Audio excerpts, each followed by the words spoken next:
Hello and welcome to our last episode of this season on the Speech and Language Kids podcast. Today I'm going to share with you our voice and resonance curriculums to give you some ideas of how you can do speech therapy for voice and resonance.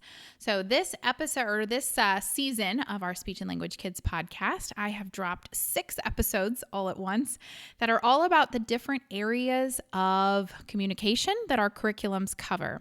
So you'll find speech, language, fluency, voice and resonance, and then as also functional communication and social communication. And those are all included inside our SLK curriculum. You can get a subscription and that gets you access to all of this. But I wanted to make sure that I did some podcast episodes where you could get an overview of what's included in the different curriculums, but also kind of just to give you an idea of how therapy can be structured in this way where we're intentionally going through skill progressions, where we start with the simplest level of that skill and we move the student, the child, the teenager through these areas in a progressive way so that they are able to master these skills more quickly. But we're also creating these repeatable systems for us, right? I hear so many times, I'm always searching for fresh ideas. I'm always searching for new therapy materials. And my question is why? That you're constantly on this treadmill of having to continue to find new things and new things and new things. And what we need is a system that works, a repeatable system that works, where we can say, every time I have a voice client, this is my process. And yes, we're absolutely going to customize this to what each individual needs. But if we have the pathway built, then all we have to do is find the right starting point, find the specific skills that this student needs to be successful at that. But we've already got the pathway there, right? So that's what these curriculums are all about. Today, we're going to go over the voice and resonance one, but we have all the other podcasts have been released at this point for this season. So you can go back and listen to the other ones as well for the other areas. And then if you would like to access our curriculums, you can go to speechandlanguagekids.com. And that will get you, there's a button in the upper right-hand corner that says get the curriculum, or there's a sign-in button if you already have a subscription. And we do have a 7-day free trial, so you can try it out. That gets you, the free trial and the whole thing gets you access to all of our curriculums, our core language program, which is a 16-week oral language intervention. We also have AI-powered material generators, so you can generate practice materials in an instant.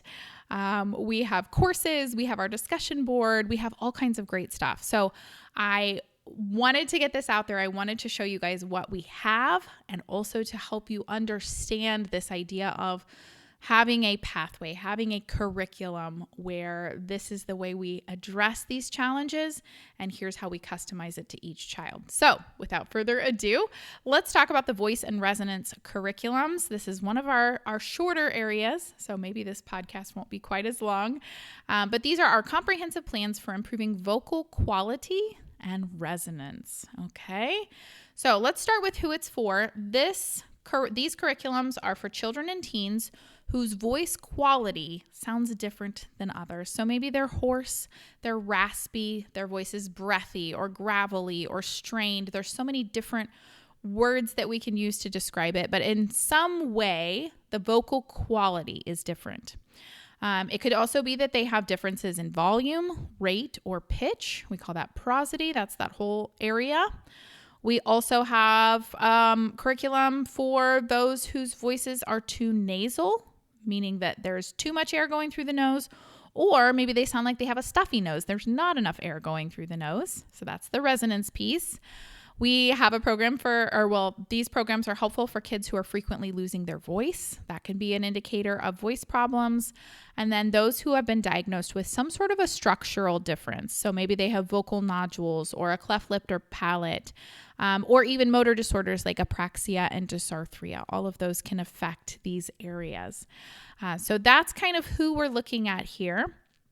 But these curriculums, the voice and resonance ones, but also ones for our other areas, were really designed with the whole team in mind. My goal is to make sure that everyone on the team, parents and teachers, SLPs, SLPAs, everyone who's working with this child has access to the same tools, supports, and strategies so that we can help this child, this teenager, improve their communication throughout the day, not just when they're sitting in there with the speech therapist. So this is what I really want, is I want everyone to have access to the same tools. So all of our programs are built to be used by all of those different people, all those different team members. And then inside our curriculum, we have training modules for each individual role. So you can actually go in and get training specific to how you can use these tools in your situation. All right. Now, I will say, I think I have it later on, but I'm going to say it right here. When we are working on voice and resonance, it's really, really important that we get clearance, medical clearance, before we start. And so whenever there's a voice and resonance thing, it's very possible that there's something structurally going on that needs to be addressed before we do therapy. And in some situations, we can actually do damage by trying to do therapy before the structural problems are fixed. So, super, super important. If you get nothing else out of this episode, listen to this. Make sure that the child has seen a doctor and has clearance from an ear, nose, and throat doctor, also known as an otorhinolaryngologist, if you'd like a fun vocab word. But you need to make sure that they have been checked out and thoroughly cleared to do speech therapy before enacting any of this stuff, okay? That's my disclaimer. Okay, so there's 4 curriculums in this area. I'm going to go over them briefly and then we'll go into each one. So the first one is the Foundations of Healthy Voice Use curriculum. This has to do with taking care of our voices and using them appropriately. So we'll go over what that includes, but that is what the first curriculum is. Probably a good place to start with any voice or resonance therapy, just to make sure that we're taking care of those things first. The second curriculum that we have is our resonance or nasality curriculum. This is when the airflow is either going into the nose when it shouldn't be, or it's not going into the nose when it should be. And so they might sound like they're kind of stuffy. You might actually hear air rattling around inside their nose. So there's lots of different resonance and nasality things that can be happening there. Voice then is the actual voice box and how the quality of the voice is and how we use our voice to speak without a lot of tension, to just kind of use the voice more appropriately for the actual vocal quality. And then prosody, again, is that pitch, rate, and volume. Okay, so let's go into each of those. So for the Foundations of Healthy Voice Use curriculum, here are some signs that a child might benefit from this curriculum or this type of therapy. This is not something that I invented. This is therapy that a lot of us do for voice. So these are the strategies that help us make sure we're using our voice correctly. But here's some signs that a child might benefit from this. So coughing or clearing their throat frequently yelling, screaming, or cheering loudly, making a lot of loud or harsh sound effects while playing, speaking very loudly or in an unnatural speaking voice. So if you have a child who tends to speak really high or really low based on where their voice is more comfortable, that can be hard on the voice. So that can be part of it. If they're frequently losing their voice, if they are breathing out of their mouth instead of their nose, it could be that there are some structural problems that make it so that air can't go out through the nose. So that's important to look at. If they're running out of breath when speaking or lacking breath support, or if they have noisy or effortful breathing during speech. It sounds like they're gasping for air. So all of those things are possible reasons that you might want to consider this curriculum. But again, you're going to want to make sure you get that ENT clearance before you start the therapy to make sure there's not some sort of a structural problem happening that we need to address first. Okay, so each of our curriculums are broken down into 3 levels, and these are going to target different aspects of that area. Some of them are going to be more aimed at younger children. Some of them are going to be more aimed at older children. So it's not that you have to start at beginner level and move through. You might say, oh, well, this child actually just needs to start at intermediate level. So it's going to be based on what each individual needs. So for this one, our beginner level is vocal hygiene and preventing strain. So we're really going to focus in first on eliminating vocal abuse. Vocal abuse is things that we do that are hard on our voice. And so that would be coughing or clearing your throat a lot, screaming or yelling, making harsh sound effects, not drinking enough water, things like that. And so we can work on eliminating those abusive behaviors first. And then we can work on intermediate level is using our breath to coordinate our breath with our speech and using our breath effectively to support our voice. And then at the advanced level, we're looking at self-monitoring and carrying over those voice strategies. So making maybe environmental modifications to prevent voice strain. If we're working with a teacher, I know we talk about kids on this site, but if you were working with a teacher on this would be things like having a microphone while they're teaching so they don't have to yell. Using preventative strategies across environments and using proper breathing techniques throughout the day. So those are the levels for the foundations of healthy voice use. Now, the next curriculum is our resonance or nasality. So this is going to be if their voice sounds too nasal, like they have a stuffy nose, or if it sounds like they are talking through their nose. You might hear air puffing or rattling in the nose when they talk. Or you might notice that their speech sounds weak or muffled, especially on sounds like P, T, and K. Those are ones that really require us to build up a lot of pressure inside our mouth. So if there's air leaking out through the nose, it's hard to get a good pop on those P, T, and K sounds. Oh, sorry. I just did that right in the mic. Okay, so for this one, we have 3 levels as well. Our beginner level is developing awareness and discrimination. So we just start off by having them discriminate between oral and hypernasal resonance. So when we say the air all comes out our nose. When we say E, the air all comes out our mouth. So being able to tell the difference of where the air is going is our first level. For the intermediate level, then, we're going to be using oral resonance in structured tasks. So then we are helping give them strategies to make sure the air is coming out of their mouth and not out their nose. And we are helping them gradually increase their ability to do that in longer and longer speech tasks. So we start with just simple sounds and we build up to words and then longer utterances, including reading aloud. And then at the advanced level, we're working on generalizing that oral resonance into everyday speech. So we want them to be using that correct oral resonance in conversation and generalizing that oral airflow to other environments as well, not just in our speech therapy room.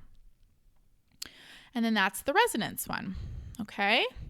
So then next is our voice curriculum. So this is helpful for children and teens who are frequently speaking with a voice that is hoarse or raspy or breathy or airy, a voice that sounds like they're straining to force it out, or if it sounds gravelly or crackly or growly, any of those vocal qualities.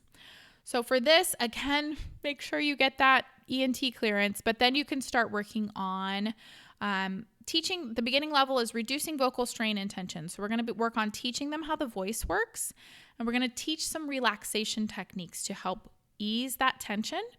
And then we can try some very simple strategies like the yawn sigh and the easy onset to help them ease into speech instead of forcing it out. Then we can move up to the intermediate level, which is improving vocal quality. And on this one, we're going to use a frontal focus resonance to improve vocal quality, which basically is taking it out of down here in the voice where it's really tense in the voice and putting it up here in the nasal area and pushing that resonance up so that it is kind of vibrating in the face and not causing tension down in the voice. Okay. And then our advanced level here is controlling the pitch, loudness, and endurance to be able to reduce that strain, building up some endurance so that they can speak for longer times without having to go into that really gravelly voice, and then being able to self-monitor their use of their strategies. Okay, finally is our prosody curriculum. So this is something we often use for our children with apraxia of speech or other motor conditions, because the motor conditions often impact our prosody. But this is when our speech sounds choppy or robotic. They might be too loud or too soft. They might be too fast or too slow. And their pitch may be too high, too low, or too monotone with no pitch variability. So for this one, our beginner level is attending to prosody in sounds and speech. So this is just understanding what those concepts of loud and quiet, fast and slow, and high and low are, just so that they understand the concepts. Then we move into our intermediate level of using expected prosody in speech. So now we're trying to make our prosody to be where it should be, and then use that to say phrases and sentences. And then at the advanced level, we're generalizing that prosody into conversational speech and across environments. And that's what we have. Okay, we did it. So that was 6 episodes, all about the different areas of our curriculums. Today was voice and resonance, but like I said, please go back and listen to those other episodes if you haven't done that yet. And I would love to hear what questions you have about our curriculums, about our program, about how all of it works. So you can email me at carrie@speechandlanguagekids.com. You can also just hop right into our curriculum platform. We have that 7-day free trial, so you can hop in, check out the curriculums, ask questions, join the discussions. We love to get to chat with you guys and help you through.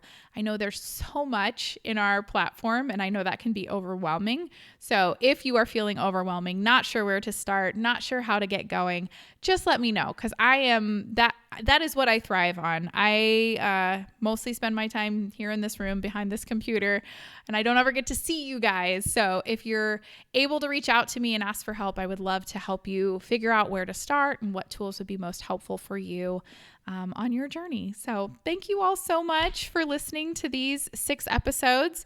We will definitely have another season that will release at some point. So if you have ideas for future podcasts that you'd like, you can tell me those as well. I love getting to connect with all of you amazing human beings out there down in the trenches getting all this work done. So let me know what you need. I'm here to support you. All right. Bye for now. See you next time.